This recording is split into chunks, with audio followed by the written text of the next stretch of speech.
Good morning. তো আজকে সকালটা আমার খুব তাড়াতাড়ি হয়েছে। আর এদিকে দেখো ছেলে উঠে ওর সাথে একটুখানি টাইম কাটিয়ে নিলাম। নেওয়ার পরে সারাদিনটা কাটলো ওর সাথে খেলাধুলা এই করে। এবার আমার শাশুড়ি মা রান্না করছে মাংস আর ভাত। তো উনি মাংসটা ভালোই করে, সবাই প্রশংসা করে, এমনিও খুব ভালোই করে মাংস। তো আমাকে এবার জিজ্ঞেস করছে কটা আলু দিলে ভালো হবে, তুই কটা আলু খাবি বল, এইসব।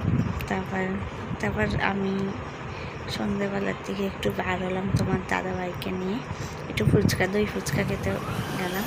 ওইদিকে দেখো আমার ছেলে ফুচকা করে পাগলা হয়ে যাচ্ছে, দেখতেই পাচ্ছ। দই ফুচকা নিয়েছি আর ওইদিকে করছে ছেলে খাবারে বলে। যাই হোক, তো এই হচ্ছে আমার রাতের ডিনার করা হয়ে গেল। চলো, গুড নাইট। নেক্সট ভিডিওতে দেখা হচ্ছে। প্লিজ সাবস্ক্রাইব করো। টাটা।